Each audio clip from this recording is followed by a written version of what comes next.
In this episode of B.Hooked Crochet, we're going to crochet the Zig Zag puff stitch. My name is Brittany and I'll be your guide throughout this tutorial. For a supplies list and for written instructions, please visit bhookedcrochet.com/zigzagpuff. Let's get started.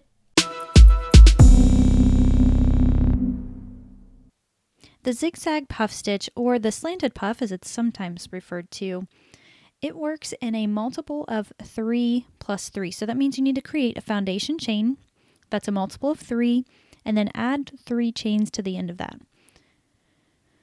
So of course you want to start off with your slip knot, and before we make any chains, the one thing that you're going to need to keep in mind is that puff stitches are of course very puffy, so they have a tendency of stretching your work out, and because of that we need to make sure our foundation chain is crocheted more loose than what you would normally would. So typically I would pull my slip knot all the way up to my hook, but I'm actually going to let it out a little bit. I want to make my chains pretty loose. Now for this demonstration I'm going to chain 12 and then I'm going to add 3 to that. So I'm going to chain 15.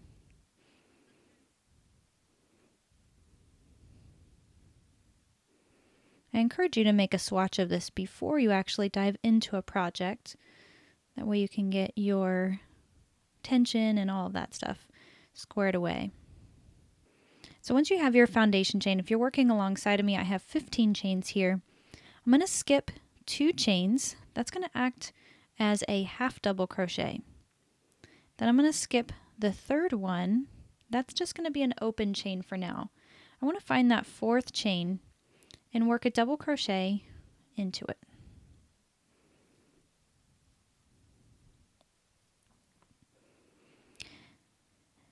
Now, in order to get our puff stitches to slant, we're actually going to be crocheting them crisscross from our double crochets, and we're working around the double crochet, so this is going to add to the puffiness of the stitch.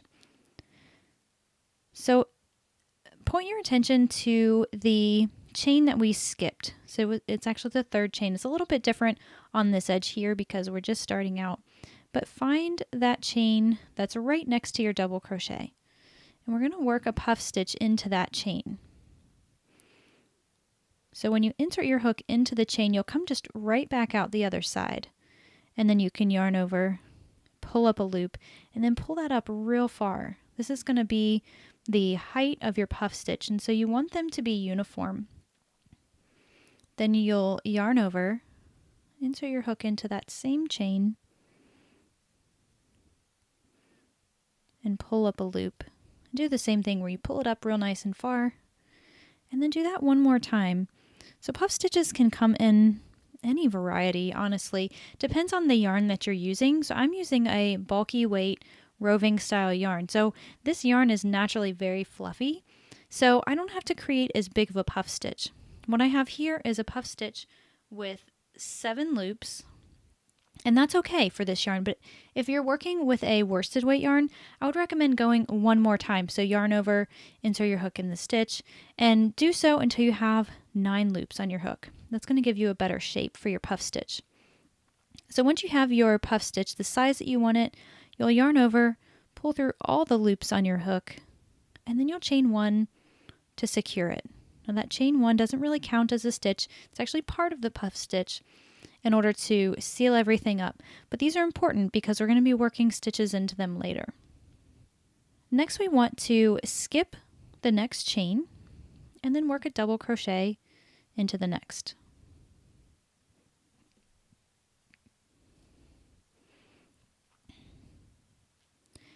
Then we're going to locate that chain that we just skipped. We're going to puff stitch into that space, into that chain.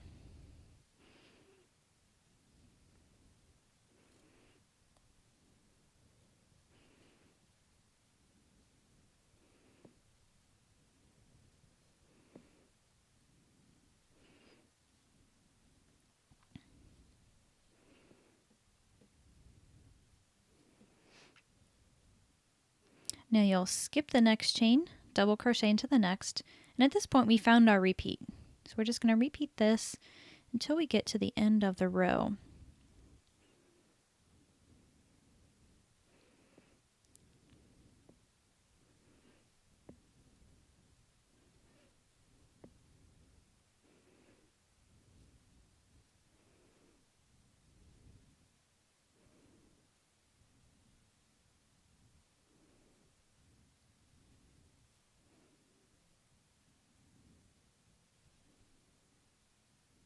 So once you've made it to the end of your row, you should have one chain remaining after you finish that puff stitch. And what we want to do is half double crochet into that stitch. And this is just going to give us a nicer edge, a cleaner edge on the side here. Plus it's going to match what we have over here where we had those 2 chains that counted as a half double crochet. Now to begin our second row, we're going to chain 2. That's going to count as a half double crochet. We'll turn our work. We want to focus our attention on this space right here. So I mentioned before that we were going to be working stitches into the chain that finishes off our puff stitch. So just find that first puff stitch, and then if you just look right next to it, you'll see that stitch that finishes it off. We'll double crochet there. And then we want to work our puff stitch into this space here. So this part is really just a repeat. We're not changing anything as far as the stitch pattern goes, but just building upon this next row. It's kind of what we're focusing on here. So you'll finish your puff stitch, then you'll find the gap between the next 2 puff stitches, and then locate that same stitch. That's where we're going to double crochet, and then puff stitch in the space just behind it.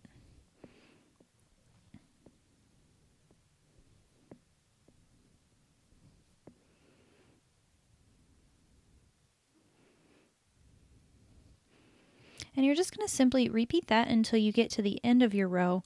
Then we'll talk about how to finish off the row. So that way we don't increase or decrease, and we have the straightest edges as possible.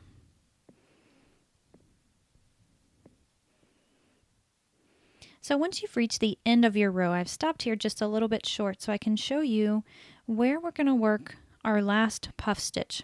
So this part is the same. We're going to find that space. That's where the puff stitch is going to go. And we just want to find that stitch for our double crochet. And then puff stitch in the space behind it.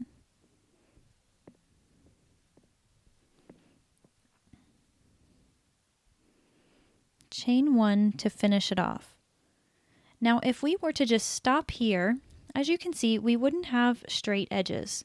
So we would have kind of a jagged edge as we go, and eventually it would decrease to the point where it didn't exist anymore. It would just keep decreasing until you had no stitches left.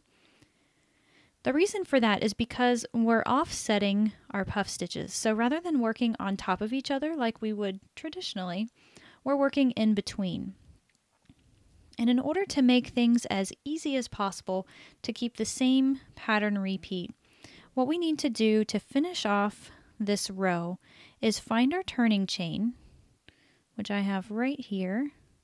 I'm going to locate that top turning chain, and I'm going to half double crochet into that turning chain.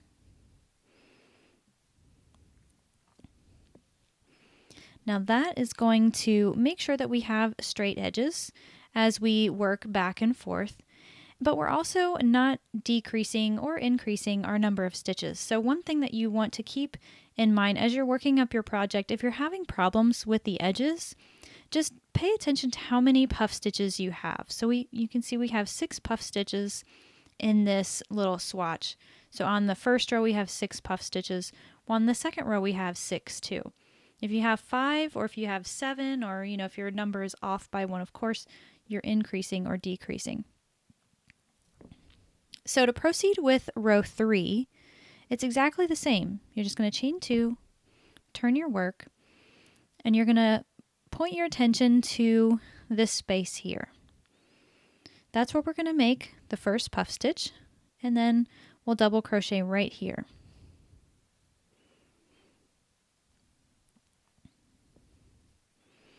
Now puff stitch behind.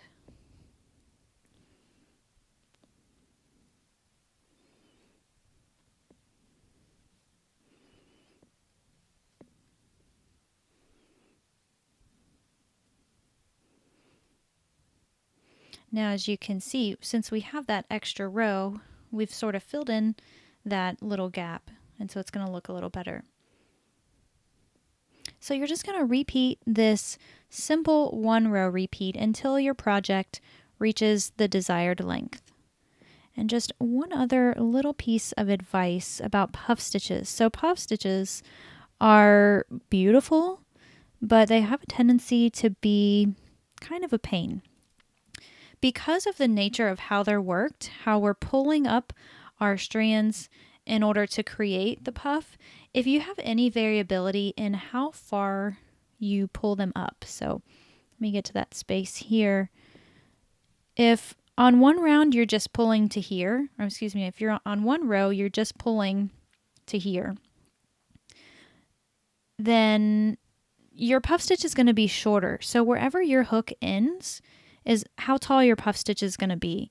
So that's fine if you're consistent throughout your project. But in most cases, bigger puff stitches look better than shorter ones. So I just have a tendency to pull my hook up all the way so it's at the same level of the rest of the work. So I'm really exaggerating that stitch. And so that's why this stitch just takes a lot of practice. You just have to make sure you're consistent.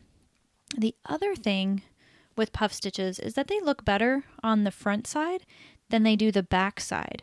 And since we're working this in rows where we go back and forth, we're going to have one row that just doesn't look quite as good as the other ones. So you can see this one looks pretty good. I'm just going to pull up on this. Finger blocking goes a long way in terms of puff stitches. So they naturally want to puff kind of backwards. So I'm working, this is the right side of my work. They're wanting to go out the back. But since this is the front, I want them to puff out. So I'm just going to take my fingers and just push them out. Now what you can do on this wrong side row, so this is the wrong side of the puff stitch, is just take and finger block them too. I kind of pull out on these two strands that just tend to stick out in the way. So I'm just going to pull out on those just to help it to puff out in this direction here. So now, of course, I've reached the end of the row. I have my 6 puff stitches. So I don't want to add any more. I want to make a half double crochet into my turning chain. So if you're having problems locating that chain, a stitch marker goes a long way. You can use a stitch marker and place it into your second chain. That way you can see it when you go back around. Now that wraps up our demonstration today on the zigzag puff or the slanted puff stitch. It's a really cool stitch that's usable for lots of different projects. And so again, for the written instructions, you'll visit BHookedCrochet.com/zigzagpuff.